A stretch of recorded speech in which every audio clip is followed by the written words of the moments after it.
Hey everyone, my name is Tyler, or Single-Handedly. Today I'm going to tell you my story, show you my setup, and explain to you how I play Escape from Tarkov. So, we'll start this story out in 2019. I started playing Escape from Tarkov early 2019. Like everyone else, I enjoyed the game more than anything. However, needless to say, a lot of my life and a lot of the game has changed since then. So, at the end of 2021, my account got hacked. I could no longer play Escape from Tarkov unless I bought another account. However, I decided it was for the best that I just not play anymore. I had other things in my life to worry about. I wanted to focus more on myself, on work, my body, just overall being a better person and making the most out of my life. So I started focusing on my job and making as much money as I could, working out as much as I could, and riding my motorcycle as much as I could because I enjoyed that more than anything in the world. Throughout the beginning of 2022, I doubled down and started going to the gym twice a day, every single day. And I did that from January 1st of 2022 until my accident. And throughout that time, I gained a substantial amount of muscle mass. I was doing so good. I was also making a lot of money at my job and getting so good at riding my motorcycle. I felt like I was doing great in life.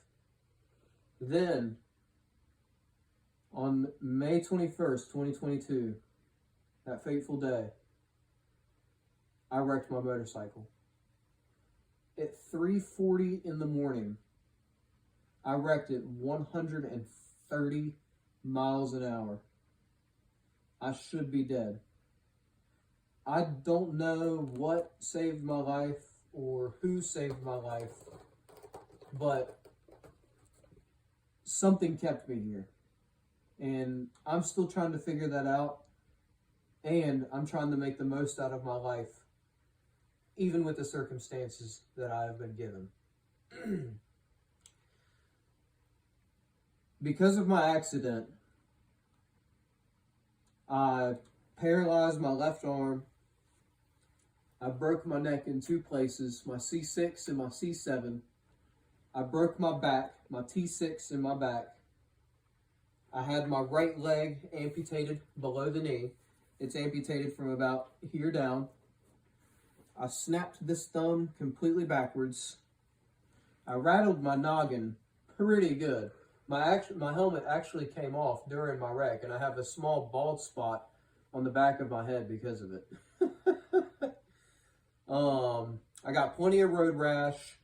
And in this leg, I tore my ACL, I had a high-grade PCL tear, a grade 3 MCL tear, and I tore my meniscus in two places, on the medial body and on the femoral attachment. So needless to say, I got pretty screwed up. But the first few weeks in the hospital was really hard. I will not lie to you guys. There was more than a few nights where I really didn't care if I woke up the next day. And I feel like almost anyone in that situation would feel that way at first. However, through scrolling on Instagram one day, I came across this guy, Joe. Amazing guy. I love Joe. If you want to go check him out on Instagram, his handle is Titanium Tarzan. Awesome guy. Like me, he was in a terrible motorcycle accident. He lost his left leg below the knee and screwed up his right leg pretty bad and his stomach. So he was pretty screwed up as well. But he got back on.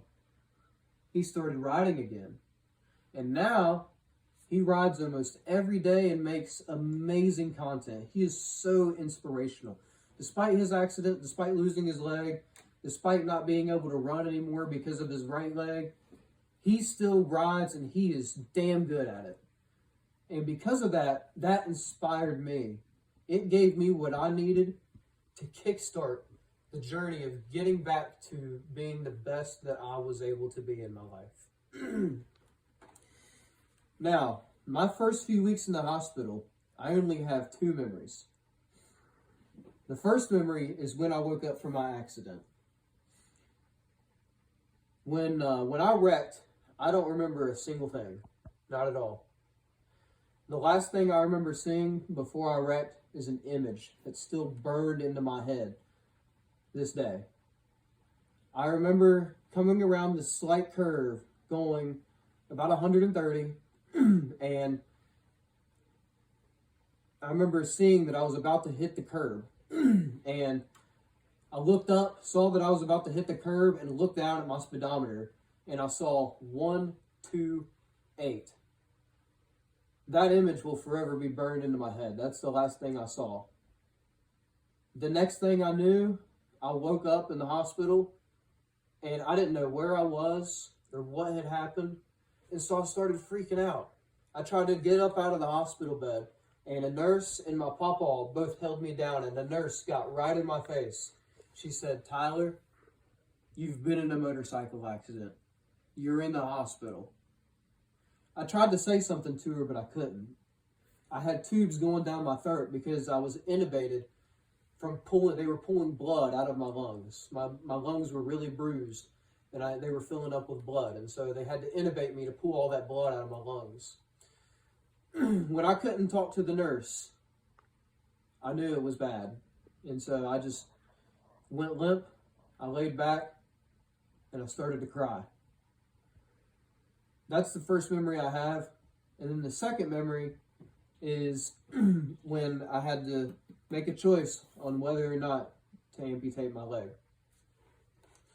I remember waking up groggy because my mom, she shook me a little bit. She's like, hey Tyler, the doctor's here. You gotta talk to him. You have an important decision to make, okay? And so I look up and this doctor is looking at me. And he starts to talk to me and tell me about my leg. Because I still had my leg at this point. I still had it, but from here down, there was no bone inside of it. It was almost hollow. My leg was destroyed.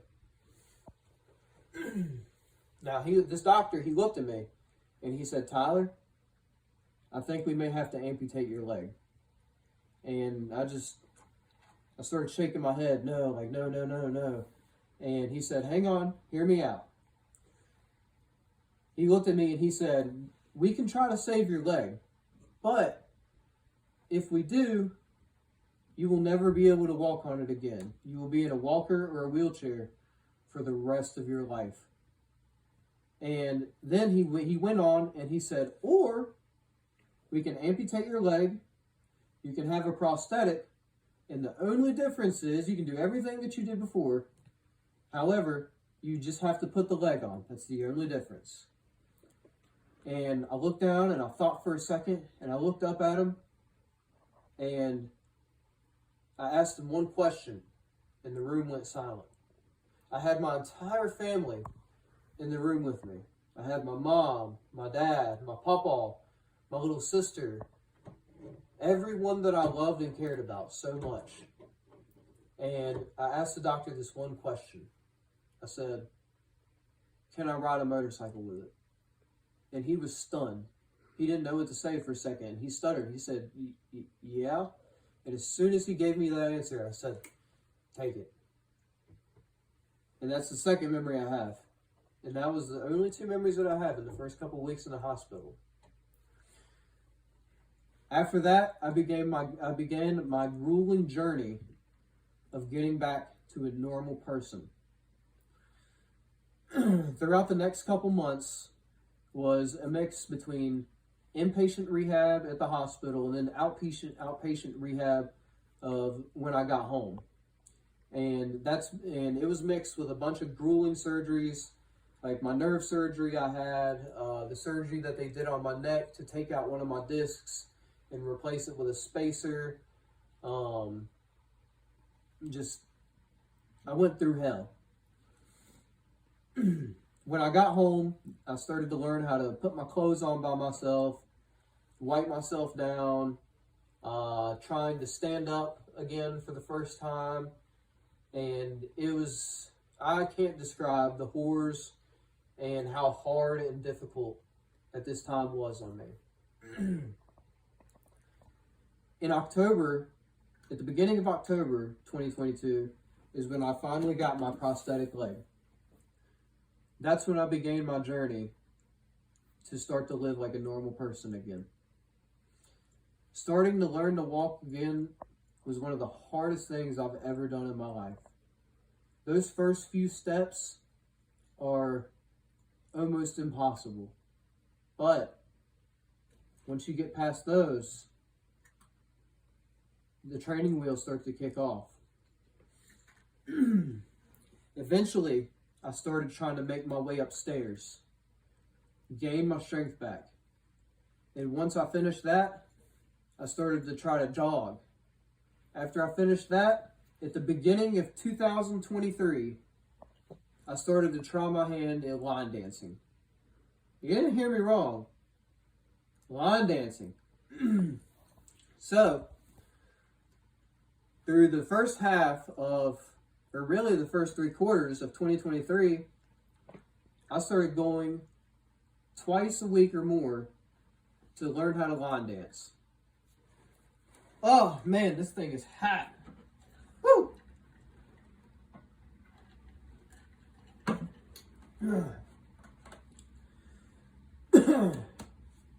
Now, so I started to learn how to line dance. I was going to the gym to get my strength back, just doing everything that I could to try and get back to the normal me. Then in September of 2023, I was bored. I don't have much to do in my life. I didn't have much to do, and so I wanted to try to get back into Tarkov. So I went and bought another account, and the first month was so difficult. It was so hard, so difficult, and so frustrating to try to learn how to play the game that I loved so much with one hand. But I did it. I did it, and here I am. Excuse me. Now, I'd like to think I'm decent at the game. Through last wipe, I went and reached level 48 and felt like I was getting my bearings back pretty well. And now, for this wipe, my goal is Kappa and to reach Twitch affiliate, and who knows, maybe one day Twitch partner. But I guess we'll see. Now, we'll talk about my injuries a little bit and kind of how I deal with them and how I could have prevented them. Now, my right leg, I already told you, I had amputated, and it was from about here down. In my left leg, I told you I tore my ACL, PCL, MCL, and meniscus. I have road rash going all the way up this arm.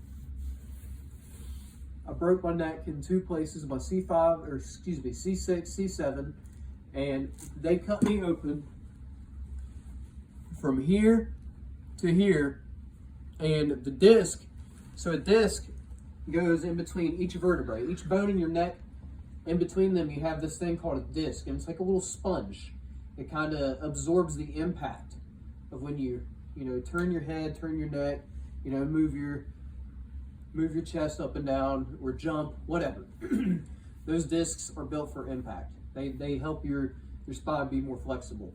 Well, the disc in between my C6 and my C7 got ripped off of the bone, and they can't reattach it. So what they did was they cut me open from here to here. They pulled that disc out.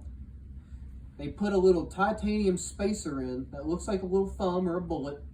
And to hold that spacer in place, they drilled a bracket into the 2 bones I broke.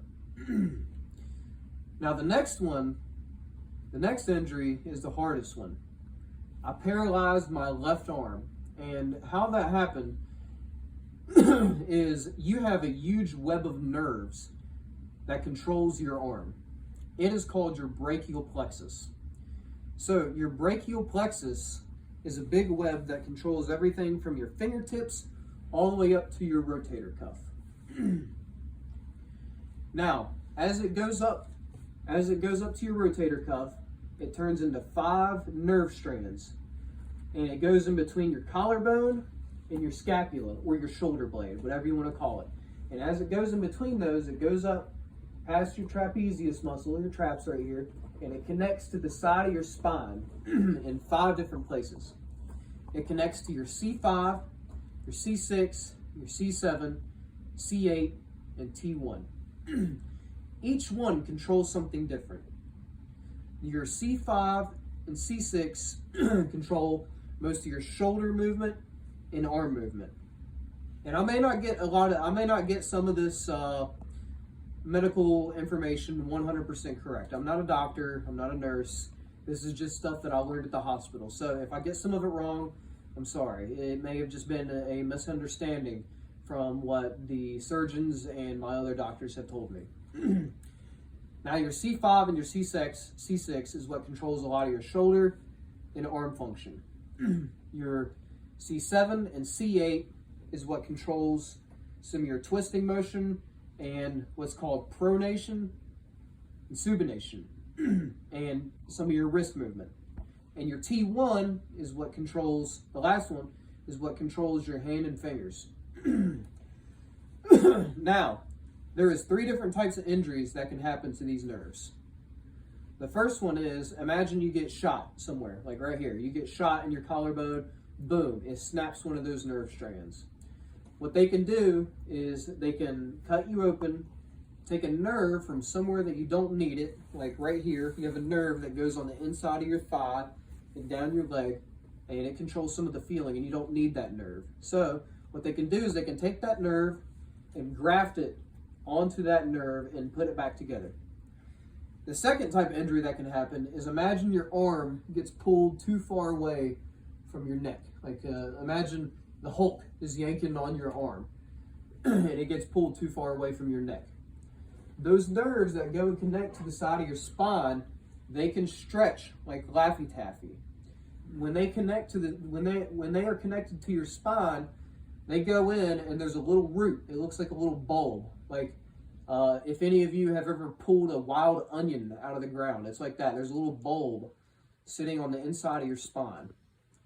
Now, as it gets pulled, that nerve can stretch like Laffy Taffy. And however far it stretches, it takes 1 month per millimeter to heal. Now imagine that gets stretched 2 inches.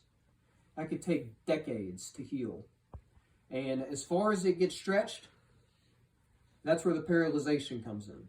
Now, the tricky part is when it gets stretched like that, and one of those functions gets taken away, the paralyzation, they can't tell you how long it will take or how much function will come back. It's kind of a roll of the dice. Now, and the third type of injury is that bulb that I told you about sitting on the inside of your spine. Imagine that gets ripped out, like ripping a plug out of an electrical socket, or ripping that onion out of the ground. If that gets pulled out, nothing. They can't put it back in. It's never been done. Maybe one day in the future they can figure out something, but as of right now, there is no medicine that can put that back in.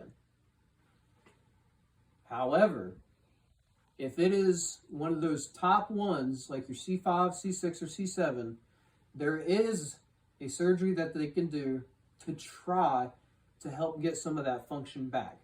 However, it's not what you're thinking. It's not putting that bulb back in. It's totally different. So with my injuries, my C5 got yanked out, and I lost this movement. That was going to be gone forever. My other ones, my C6, C7, T1, C6, C7, C8, and T1, all got stretched badly. And so for the first 5 or 6 months after my accident, nothing. My entire left arm, shoulder, all the way down to my fingertips, I couldn't move anything. It was like having a limp noodle. I couldn't feel anything. I couldn't move anything. It was just dead. Then they did a surgery on me, and this is gonna be crazy to a lot of y'all. Here comes the face reveal. So, this surgery that they did,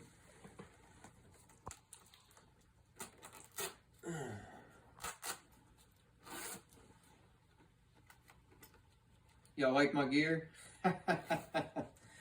By the way, if I would have been wearing this gear, I wouldn't have some of these injuries that I have. It would have saved my leg, and it would have saved my arm because of these big shoulder pauldrons, these knee guards, boots.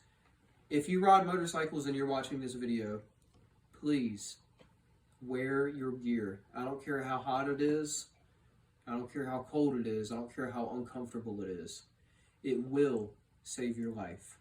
It will save your limbs. Please learn from me. Now, I'm going to show y'all this crazy surgery that they did on me to try and get some of my function back.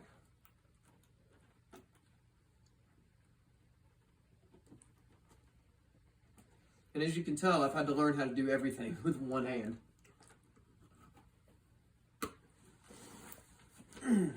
So bear with me while I get this tracksuit off.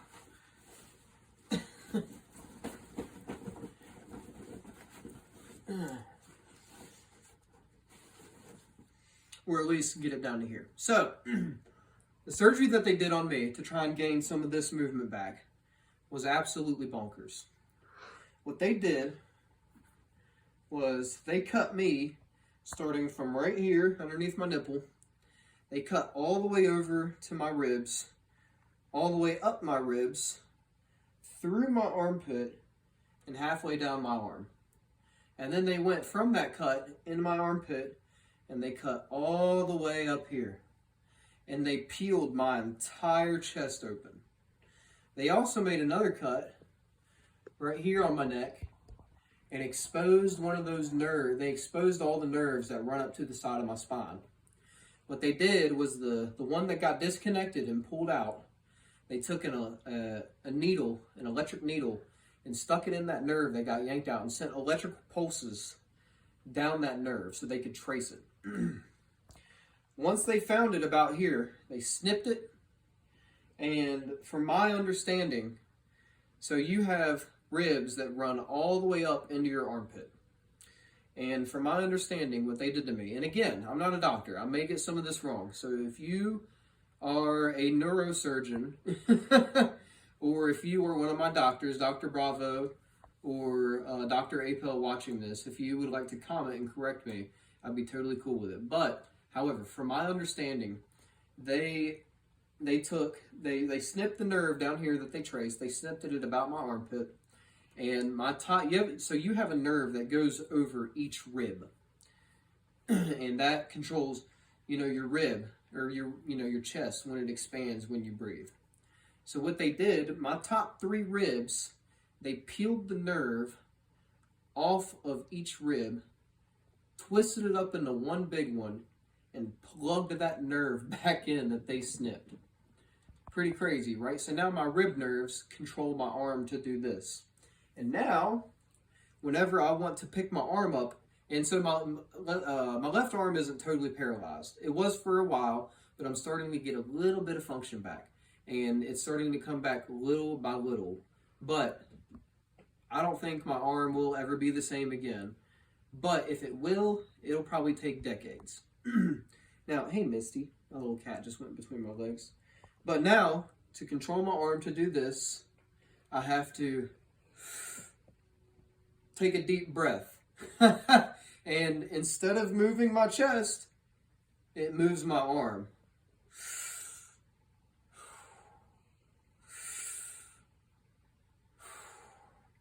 Pretty crazy, right? I thought so too. Alright, now that you know a little bit about me and my recovery and how I got back into gaming again and the injuries of my, the injuries that I have, and some of the details and how I deal with them, and some of the gear that you could use to prevent some of this shit. I want to tell you a little bit about my setup, because I feel like I've ranted too much about myself. I want to tell you a little bit about my setup and how I play.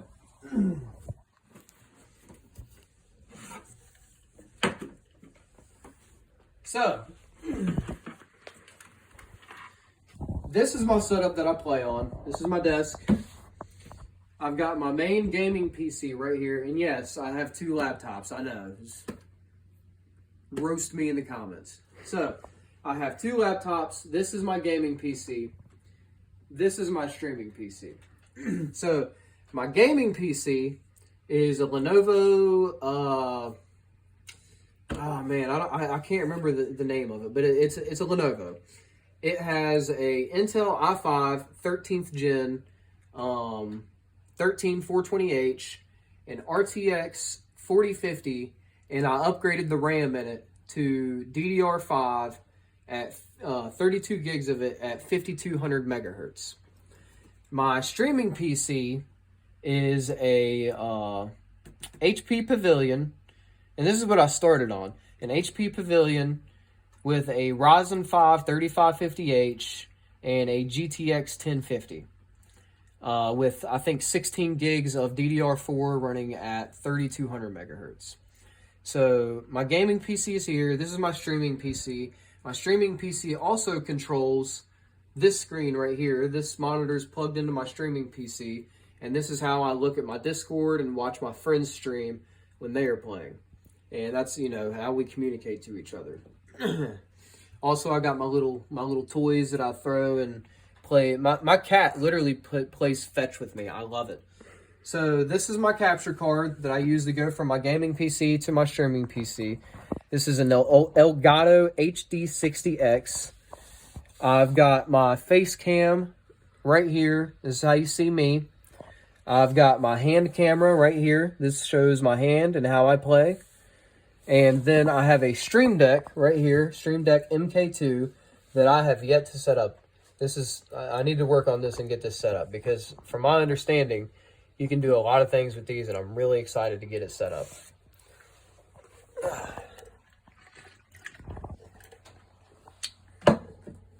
This is my mouse. This is a Razer Naga, and I'm going to go ahead and show you my binds. So as you can see, this has 12 buttons on the side. Nothing too crazy. It's just got 12 buttons, 2 DPI buttons, and you can take the scroll wheel and press it to the left or press it to the right or press it down. So, my number 1 button is R, or reload. My number 2 button is S, or move backwards. My number 3 button is F, or interact. My number 4 button is A, or move to the right. My number 5 button is W, or move forward. Because I'm a W key gamer. Just kidding, I suck. My number 6 button is D, or move to the right. My number 7 is T. No, that's it. It's just binded to T. My number 8 is jump, or space bar. My number 9 is C, or stand up, or crouch. And then if I double tap it, I have binded it to prone when I double tap. Number 10 is my primary weapon. So number 2, or I binded it to my number 4 key, so I can double tap number 10 and have it binded to a med.